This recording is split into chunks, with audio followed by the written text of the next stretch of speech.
Hello welcome guys, स्वागत आप सबका अपने इस चैनल स्टडी स्मार्ट पे। तो स्टूडेंट्स, आज हम लोग जो टॉपिक पढ़ने वाले हैं, ठीक है, 9th क्लास के जो एसएसटी हम लोग कवर कर रहे हैं। तो आज हमारा थर्ड चैप्टर है इलेक्टोरल पॉलिटिक्स, ठीक है। तो इलेक्टोरल पॉलिटिक्स का जो फर्स्ट पार्ट जो है आज आप हम लोग डिस्कस करने वाले हैं, ठीक है। तो क्या होती है इलेक्टोरल पॉलिटिक्स, क्या है इलेक्शन की ज़रूरत क्या है, ठीक है। क्या क्या चैलेंजेस रहते हैं, इंडिया में इलेक्शन किस तरह से हो रही है, ठीक है। तो किस तरह से होती है डेमोक्रेटिक इलेक्शन, ये सारा का सारा हम लोग डिस्कस करेंगे, ठीक है। तो फर्स्टली इलेक्शन होता क्या है, ठीक है। इलेक्शन का मतलब जब लोगों को अधिकार दिया जाए कि वो वोट करके अपने रिप्रेजेंटेटिव को चुने एक रेगुलर इंटरवल ऑफ टाइम, उसी को बोला जाता है इलेक्शन, ठीक है। It means the procedure by which people choose their representatives at regular intervals of time is known as election, ठीक है। जैसा कि आप लोग सब जानते हो, इंडिया में इलेक्शन होती है 5 साल के बाद, ठीक है। और बीच में भी कभी कभार आप लोगों ने देखा अलग अलग एरिया पे इलेक्शन जो है कंटिन्यूसली होती रहती है। क्यों? क्योंकि मे भी कई जगह जो है वैकेंसी है, ठीक है। तो उसी तरह से कंटिन्यूसली भी इलेक्शंस होती रहती है अलग अलग राज्य में, ठीक है, जिसको बाईपास इलेक्शन बोला जाता है, ठीक है। तो फर्स्टली हमारा है why do we need election, election की ज़रूरत क्या है, ठीक है। तो इलेक्शन होगा तो क्या होगा, they can choose who will make laws for them, ठीक है। इलेक्शन से क्या होगा, लोगों को बेनिफिट होगा, लोग जो है अपने रिप्रेजेंटेटिव को चुन सकते हैं, जो क्या करेंगे गवर्नमेंट में जाके क्या करेंगे, लॉ बनाएंगे और उन्हीं लॉज को फॉलो किया जाएगा।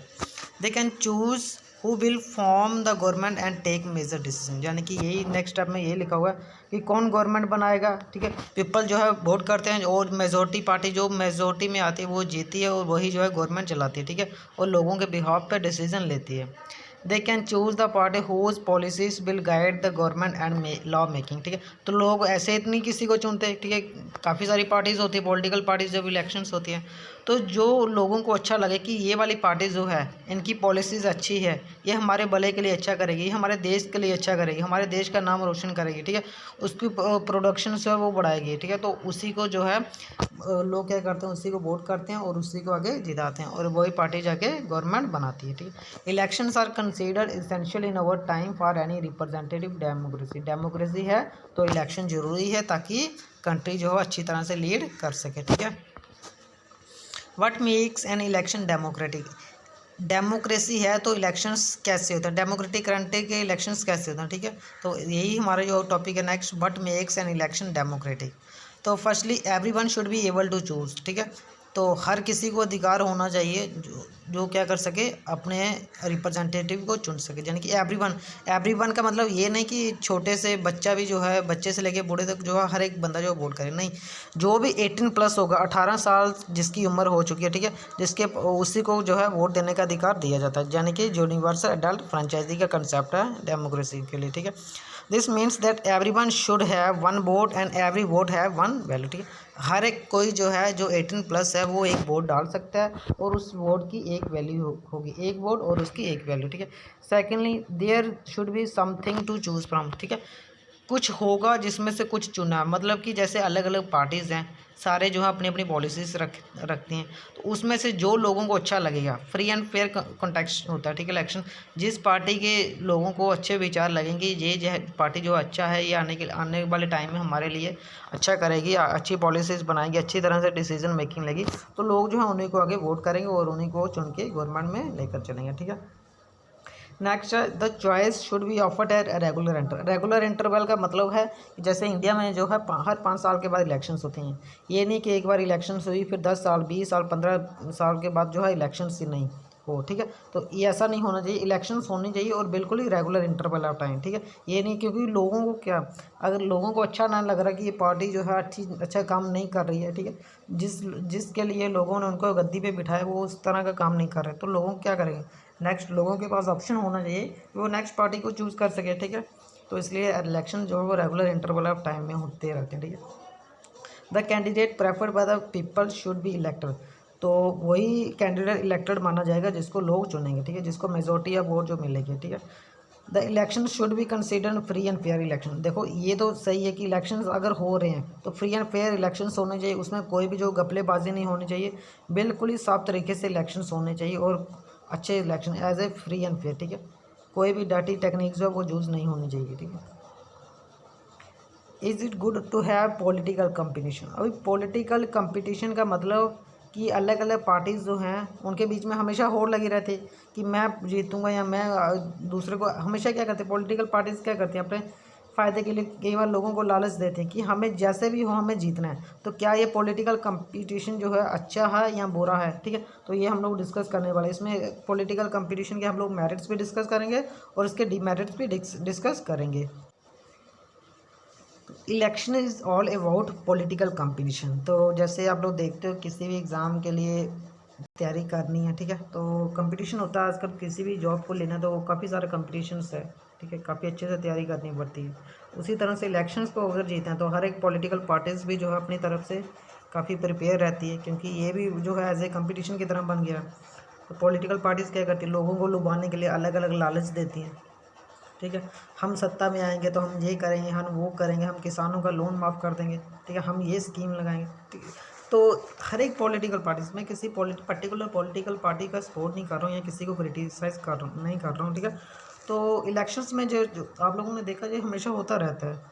तो ये कंपटीशन जो है कई बार कंपटीशन अच्छा भी होता है, कंपटीशन बुरा भी है। तो वो हम लोग दोनों तरीके से इसके जो है दोनों साइड इसके डिस्कस करेंगे कि जैसे कॉन्स्टिट्यूशन लेवल पे भी, ठीक है। आप लोगों ने देखा होगा एमएलए होंगे, ठीक है, एमपीज हो गए, ठीक है। तो अगर आप लोग जैसे लोकल लेवल पे पंचायत पे देखो, सरपंच पंच के इलेक्शंस होते हैं, वार्ड मेंबर्स के इलेक्शंस होते हैं, म्यूनसिपल कॉर्पोरेशन में। तो हर जगह जो है कंपटीशन लगा हुआ है, तो मैं जीतूँ मैं यही करूँगा, ठीक है। तो ये कॉम्पिटिशन्स है, तो अभी डिस्कस करते हैं इसके जो है क्या इसकी डीमेरिट्स है पहले, फिर इसकी मेरिट्स भी डिस्कस करेंगे। It creates a sense of disunity and factorization in every locality. यानी कि इलेक्शन अगर कॉम्पिटिशन्स होगा कि लोगों के अंदर क्या होगा, डिसयूनिटी यानी कि ब्रेक थ्रू चलेंगे लोगों के अंदर, ठीक है। कोई कहीं बोलते हैं कि मैं अपने रिलीजन वालों को देंगे, कोई कास्ट के हिसाब से फैक्टराइजेशन हो जाती है, ठीक है, डिवीज़न हो जाती है, ठीक है। अपनी कास्ट वालों को वोट दूंगा, उनको उसको वोट नहीं दूंगा। तो ये चीज़ें जो है फैक्टराइजेशन होता है, डिसयूनिटी, लोगों के अंदर यूनिटी नहीं रहती।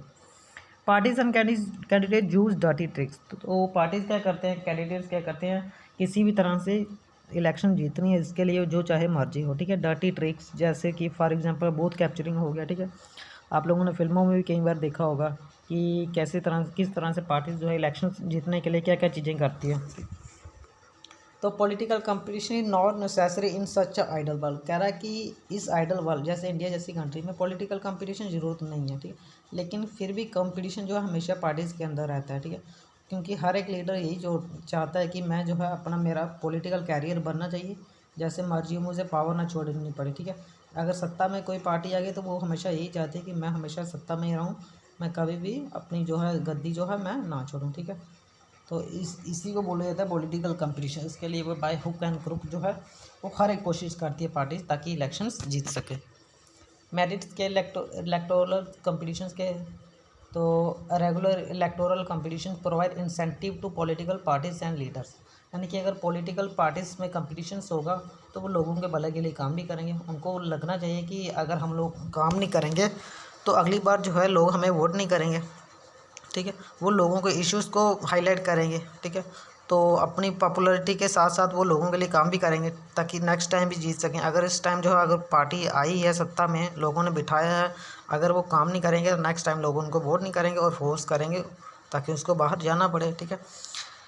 If a party is motivated only by desire to be in power, even then it will be force to serve the people, ठीक है। अगर किसी पॉलिटिकल पार्टीज़ को पावर में रहना, सत्ता में रहना, तो तभी वो लोगों के लिए काम करेगी, तभी वो लोगों के हित के बारे में सोचेंगे।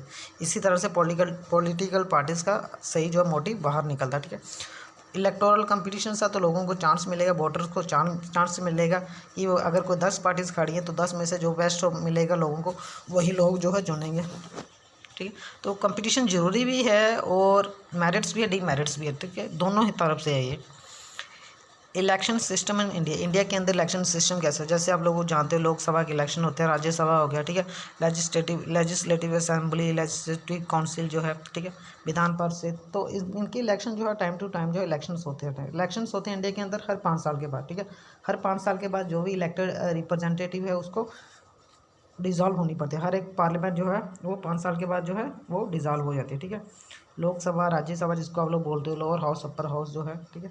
तो हर 5 साल के बाद दोबारा इलेक्शंस होंगे, ठीक है।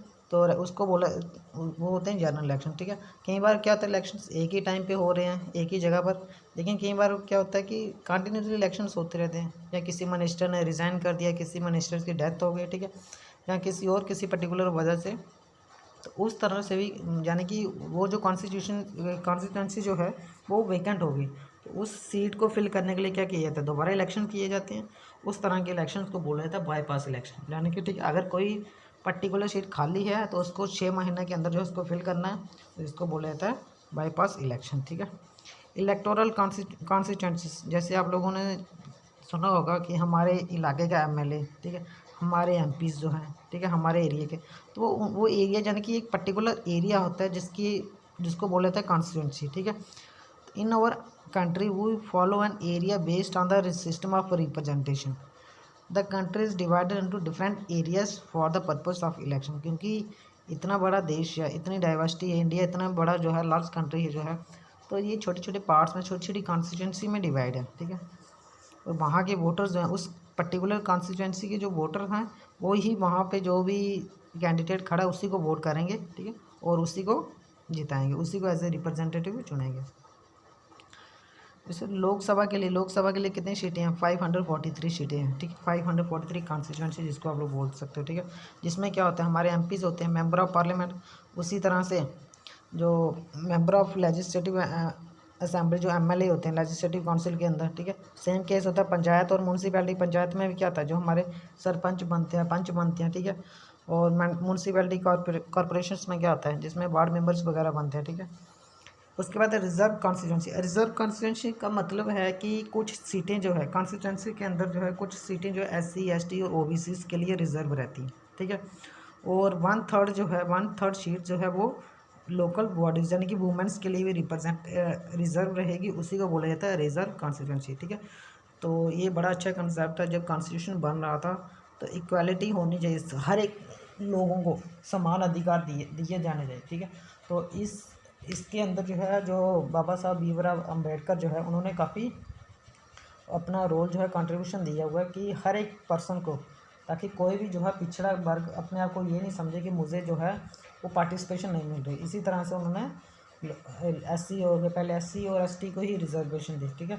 और बाद में जो मंडल कमीशन आया उसी के दौरान जो है ओबीसी को भी रिजर्वेशन दी गई, और 1/3 रिजर्वेशन जो है वो फीमेल्स को भी है, ठीक है। चाहे वो लोकसभा के इलेक्शंस हैं, ठीक है, राज्यसभा में सीट्स होंगी हैं इसकी, ठीक है, तो एमएलएज होंगे, एमपीज़ होंगे, सरपंच वगैरह होते हैं, जो पंच वगैरह होता है, तो इनमें भी वुमेंस की भी पार्टिसिपेशन आजकल देखने को मिलती है, ठीक है। वोटर लिस्ट, तो वोटर लिस्ट क्या होती है कि हर एक कॉन्स्टिट्यूंसी की अपनी एक वोटर लिस्ट होती है, यानी कि हर एक पर्टिकुलर पर्सन जो 18+ है, 18 साल जिसकी उम्र हो चुकी है, जो वोट देने का अधिकार रखते हैं, ठीक है, तो उन्हीं की एक लिस्ट तैयार की जाती है, ठीक है। इलेक्टोरल रोल जिसको बोला जाता है, उसी को हम लोग बोलते हैं अपनी आम भाषा में वोटर लिस्ट, ठीक है। तो हर 5 साल के बाद ये वोटर लिस्ट जो है अपडेट होती रहती है। अगर कोई न्यू वोटर जुड़ रहे हैं तो उनका नाम बीच में एडअप किया जाता है, और अगर किसी की डेथ हो रही, किसी वोटर की डेथ हो रही, तो उसका नाम जो है वो डिलीट किया जाता है, ठीक है। उसी को बोला जाता है वोटर लिस्ट, ठीक है। वोटर लिस्ट इसमें कोई भी डिस्क्रिमिनेशन नहीं होता, किसी भी पर्टिकुलर कास्ट का पर्सन है, किसी भी रिलीजन का हो, जेंडर वाइज कोई भी डिस्क्रिमिनेशन नहीं होगा, हर एक को राइट टू वोट का अधिकार दिया गया। अडल्ट सफरेज जो है हर एक को दी गई है, ठीक है। जो जिसकी भी उम्र जो है 18 वर्ष की हो चुकी है, 18 साल की जिसकी भी उम्र है वो वोट डाल सकता है, ठीक है। तो उसके बाद है इलेक्शन फ़ोटो आइडेंटिटी कार्ड। आप लोगों ने देखा होगा अपना वोटर कार्ड जो होता है, ठीक है। तो वोटर कार्ड जब भी इलेक्शंस होते हैं वोटर कार्ड साथ में लेकर जाना पड़ता है, ठीक है। तो उसी को साथ में लेकर चलते हैं और वोटर कार्ड दिखाया जाता है, और जो वोटर है वो वहाँ पे जाके वोट करता है। हर 5 साल के बाद जो वोटिंग होती है, और जो वोटर्स हैं वो पार्टिसिपेट करते हैं और अपने रिप्रेजेंटेटिव को चुनते हैं, ठीक है। हर एक पर्सन जो भी 18 साल के ऊपर है वो वोट करने का अधिकार रखता है। लेकिन कुछ केसेस में होता है, काफ़ी क्रिमिनल्स वगैरह जिसको बोले थे, जो जेल्स में बंद वगैरह होते हैं, उनको भी मैक्सिमम चांस दिया जाता है, ठीक है। कोई भी तकरीबन हर एक को, ठीक है, मैक्सिमम कई बार कुछ ही होते हैं जिनको पार्टिसिपेशन नहीं मिलेगी, नहीं तो सभी को पार्टिसिपेशन मिलती है वोट डालने के लिए। नॉमिनेशन ऑफ कैंडिडेट, तो नॉमिनेशंस की बात करें तो किसी को भी रेस्ट्रिक्ट नहीं किया जाता, हर एक पर्टिकुलर कोई भी चाहे वोट कर वो एज ए कैंडिडेट खड़ा हो सकता है, ठीक है। आप लोग भी चाहो तो अगर आपकी उम्र जो है 25 वर्ष की हो चुकी है तो आप लोग भी जाके वोट, आप लोग भी एज ए कैंडिडेट जो है इंडिपेंडेंट हो या किसी पर्टिकुलर पॉलिटिकल पार्टीज़ के कैंडिडेट बन के खड़े हो सकते हो, ठीक है। इलेक्शन में पार्टिसिपेट कर सकते हो। तो no restriction on any to contest election, ठीक है। तो anyone who can be a voter can also be a candidate, जो भी अगर वोटर है, वोटर यानी कि 18+ जो है तो एज ए कैंडिडेट भी बन सकता है, ठीक है। जिसके लिए वोट डालने के लिए मिनिमम 18 साल की उम्र होनी चाहिए और कैंडिडेट के लिए मैक्सिमम मिनिमम 25 साल की उम्र होनी चाहिए, ठीक है। There are some other restrictions on criminals, अच्छा क्रिमिनल्स पे कुछ रेस्ट्रिक्शंस वगैरह होती हैं वोट डालने के लिए, ठीक है। तो लेकिन वो भी जो है बड़ी एक्सट्रीम जो केसेस कोई ना कोई दिखता है, ऐसा नहीं तो सभी जो पार्टिसिपेट कर सकते हैं, ठीक है।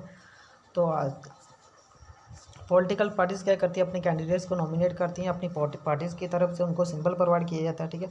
और उनको क्या मिलता है, उनको टिकट मिलती है ताकि वो जाके पार्टिसिपेट कर सके एज ए कैंडिडेट जो है, और ताकि लोग उनको चुनेंगे और लोग जो है एज ए रिप्रेजेंटेटिव उनको गवर्नमेंट में लेकर चलेंगे, ठीक है। Every person who wish to contest an election has to fill a nomination form, जिसको भी इलेक्शन लड़नी है उसको एक नॉमिनेशन फॉर्म फिल करना पड़ता है इलेक्शन कमीशन के पास जाके, और कुछ सिक्योरिटी जो है वो डिपॉजिट करनी पड़ती है, ठीक है। सिक्योरिटी एज ए मनी होता है ये, जो डिपॉजिट करनी होती है, ठीक है। तो every candidate has to make a legal declaration before giving full detail of, तो किस किस चीज़ की डिटेल देनी पड़ती है इलेक्शन कमीशन को। तो इलेक्शन कमीशन यानी कि जो MLAs MPs होते हैं, ठीक है, जो लोकसभा MLAs MPs हो गया, प्रेसिडेंट हो गया, वाइस प्रेसिडेंट हो गया, लेजिस्लेटिव असेंबली, लोकसभा, विधानसभा, इस सभी के इलेक्शन जो है कौन कंडक्ट करवाता है, ये करवाता है इलेक्शन कमीशन ऑफ इंडिया। और लोकल जो इलेक्शन होते हैं लोकल लेवल पर, जैसे कि पंचायत के हो गए, म्यूनसिपैलिटीज़ के हो गए, इनके इलेक्शन कंडक्ट करवाता है स्टेट इलेक्शन कमीशन जो है, ठीक है। तो किस तरह की सिक्योरिटी देनी पड़ती है, सीरियस क्राइम, अगर किसी भी कैंडिडेट ने कोई क्राइम वगैरह किए जहाँ उसके ऊपर कोई भी केस चल रहा है तो उसकी जानकारी देनी पड़ती है इलेक्शन कमीशन को, स्टेट का हो तो स्टेट इलेक्शन कमीशन को, ठीक है। Detail of the assets and liability of the candidate for his family, ठीक है। On the behalf of family, जो है अपनी पूरे के पूरे जो आपके पास कितने एसेट्स हैं, ठीक है, कितनी आपके पास पूरी इनकम है, क्या क्या टैक्स आप लोग फिल करते हो, ठीक है, क्या लाइबिलिटीज़ यानी कि उधारी जो है, पूरी के पूरे जो अपनी पूरी की पूरी इन्फॉर्मेशन इलेक्शन कमीशन को देनी पड़ती है। एजुकेशन क्वालिफिकेशन क्या है कैंडिडेट की, ठीक है। This information has to be made public, और सारी की सारी इन्फॉर्मेशन जो है पब्लिकली ये भी बतानी पड़ती है ताकि पब्लिक चुन सके। अगर लोगों को अपने जो लीडर के बारे में पता होगा, ठीक है, उसकी क्वालिटीज़ पता होगी वो, ठीक है, तो लोग क्या करेंगे, अच्छे तरीके से उसको चुन सकेंगे, ठीक है। अगर लोगों को पता ही नहीं है कि इस कैंडिडेट के बारे में जिसको हमें वोट करना है, तो लोग भी क्या करेंगे, तो इसलिए जो है पूरी की पूरी जानकारी अपने बारे में सारी की सारी जो लोगों से साझा करनी पड़ती है, पब्लिक के साथ शेयर करनी पड़ती है, ठीक है, ताकि पब्लिक को जो अच्छा लगे पब्लिक जो है उसी को चूज़ करेगी। इलेक्शन कैंपेन, ठीक है। तो इलेक्शंस कैंपेन होते हैं, ठीक है, आप लोग जानते हो जब भी इलेक्शंस की डेट अनाउंस होती है उसी से नेक्स्ट दिन जो है उसी दिन से जो है इलेक्शन कैंपेन शुरू हो जाती है। आप लोग टीवीज़ में भी देखते हो, ठीक है, हर एक पार्टी जो अपनी अपनी रैलियाँ निकालती हैं, ठीक है। सोशल साइट्स पे भी अपने जो निशान वगैरह शेयर करते हैं, हम लोग ये करेंगे आप अपनी पार्टीज़ के लिए, हम लोग सत्ता में आएंगे तो ये करेंगे, ठीक है। तो वो होता है इलेक्शन कैंपेन जो है, ठीक है। तो according to election commission no party or candidate can, तो कुछ रूल्स एंड रेगुलेशन जो हैं वो फॉलो करने पड़ते हैं तो कैंडिडेट्स को। तो वो क्या रूल्स हैं इलेक्शन कैंपेन के, कि ब्राइब और थ्रेटन वोटर्स, कि कोई भी जो इलेक्शन कैंडिडेट जो है वो किसी को घूस नहीं देगा, ठीक है, रिश्वत नहीं देगा, ना ही किसी को डरा के वहाँ से किसी से वोट लेगा, ठीक है। इलेक्शंस लड़नी है तो सीधे बिल्कुल ही फ्री एंड फेयर इलेक्शंस होने चाहिए, और लोग अपनी इंडिपेंडेंस से, लोग आज़ादी से जिसको चाहे वो उसको वोट करे, लोगों को कोई भी जो है डरा धमका के उनसे वोट नहीं लेना। Appeal to them in name of the caste और रिलीजन, तो कैंडिडेट्स से अपील की जाती है कि वो किसी भी पर्टिकुलर कास्ट या रिलीजन के हिसाब से नाम से वोट ना करें, ठीक है। Use government resources for election campaign, ठीक है, कि इलेक्शन कैंपेन के लिए जो गवर्नमेंट रिसोर्सेज है वो यूज़ नहीं करना है, ठीक है। अपने हिसाब से आप लोग खर्च करो जो कर रहे हो, लेकिन गवर्नमेंट प्रॉपर्टी को कोई भी नुकसान नहीं होना चाहिए, ठीक है, तो उसका यूज़ नहीं करना है। Spend more than 25 lakh in A constituency for Lok Sabha and 10 lakh in the constituency for assembly elections के लिए 10 लाख से ज़्यादा खर्च नहीं करना है, और लोकसभा के लिए 25 लाख से ज़्यादा खर्च नहीं करना। तो ये रकम ऐसी क्यों रखी हुई है, क्योंकि जो तो बड़ी बड़ी पार्टीज़ होते हैं वो तो ज़्यादा भी खर्च करती हैं, ठीक है, लेकिन अगर कोई इंडिपेंडेंट लड़ रहा है कोई इंडिपेंडेंट पर्सन जो है कैंडिडेट इलेक्शन लड़ रहा है तो वो इतना खर्च कैसे करेगा, ठीक है। तो इसीलिए जो है इक्वालिटी थोड़ी बनाई रखी हुई है। उसके बाद आता है model code of conduct for election combine. ये कुछ कोड ऑफ कंडक्ट है जो इलेक्शन कमीशन के द्वारा दिए जाते हैं।